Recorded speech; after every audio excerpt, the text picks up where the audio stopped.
Welcome back to the channel, guys. Today's parenting topic is co-sleeping. Now, we've been co-sleeping with Alia since she was born, and I wanted to take you through our journey. We'll also be talking about some of the benefits of co-sleeping, some of the research presented by Harvard and other researchers as well. Now, I must say at this point that whether you decide to co-sleep or not is completely your decision, and that great human beings can be raised with or without co-sleeping. If you have any questions, concerns, whether co-sleeping is appropriate for you, what risk factors, etc., make sure you do your research, speak to your doctor, speak to your midwife, be informed before you decide to co-sleep.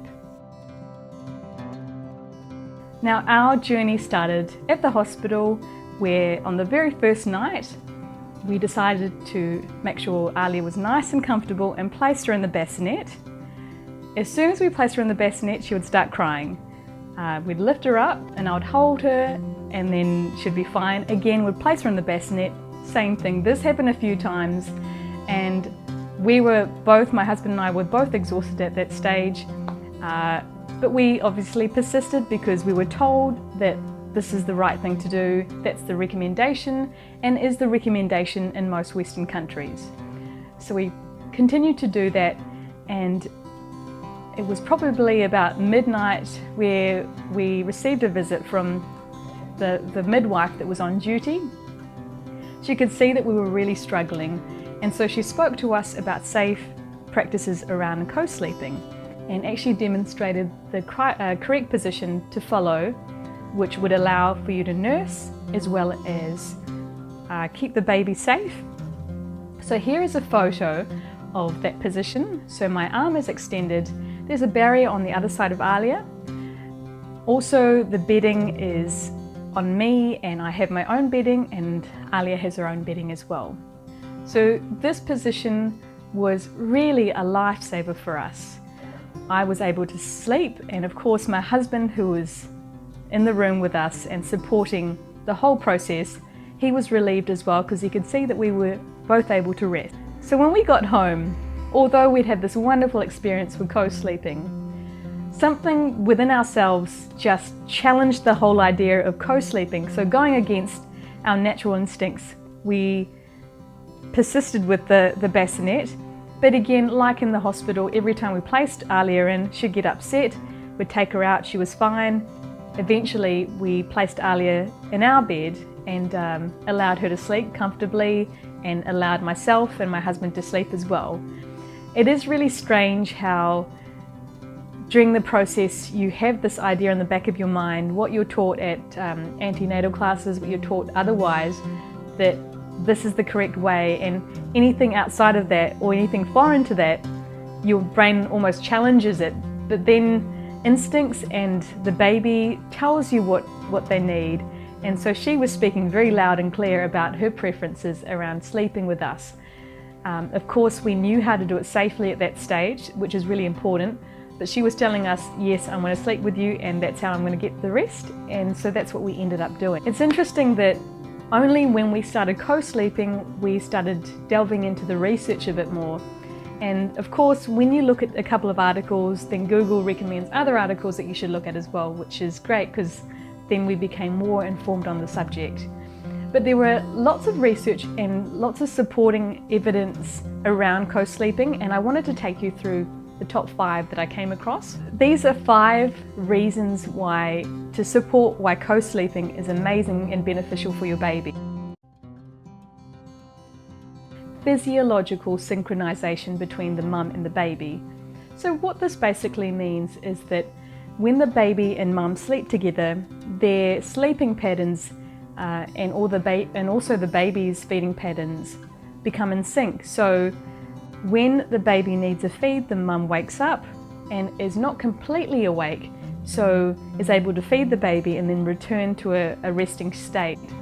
So this is really important because it allows the baby to be attended to in a timely manner, so means that the baby won't get upset or anxious, and then mum can get the sufficient rest she needs. So this is something that we see all the time in nature with other mammals as well. It's a very natural state, and it allows both the baby and the mum to get the rest and nourishment that they need to survive. Infant mortality is a way of indicating the health of a country. So the higher the infant mortality, the lower the health overall. Now, co-sleeping is considered the norm in many countries around the world, including Japan. In Japan, a large, rich, modern country, parents universally sleep with their infants. Yet their infant mortality rate is one of the lowest in the world, 2.8 deaths per 1,000 live births, versus 6.2 in the United States. And their rate of sudden infant death syndrome, or SIDS, is roughly half that of the US. Now, most people believe that if you remove a child from the parents and place them in a different room, that this will foster independence and a sense of security because they're having to do things on their own. In reality, the opposite is true. They become very anxious and insecure about the fact that they are going to be attended to. If there is a long delay in terms of response, the child seems to think that they're abandoned. It's a level of anxiety that can potentially carry on towards later on in life. And looking back again at the research on Japan, children who traditionally co-sleep are shown to take care of themselves and their belongings, work out pair conflicts better, and show mature social behaviour and self-regulation at a young age. According to researcher James McKenna from Notre Dame, first babies are calmed by the presence of their parents and therefore cry less. Babies who cry due to separation from their parents release more of the stress hormone cortisol during the distress. Chronic exposure to cortisol adversely affects immune functioning.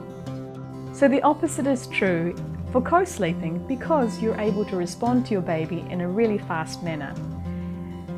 The baby has less opportunity to cry, the baby is able to remain calm and feel a sense of security, and also, of course, their immune system is not affected because they're not releasing large amounts of cortisol.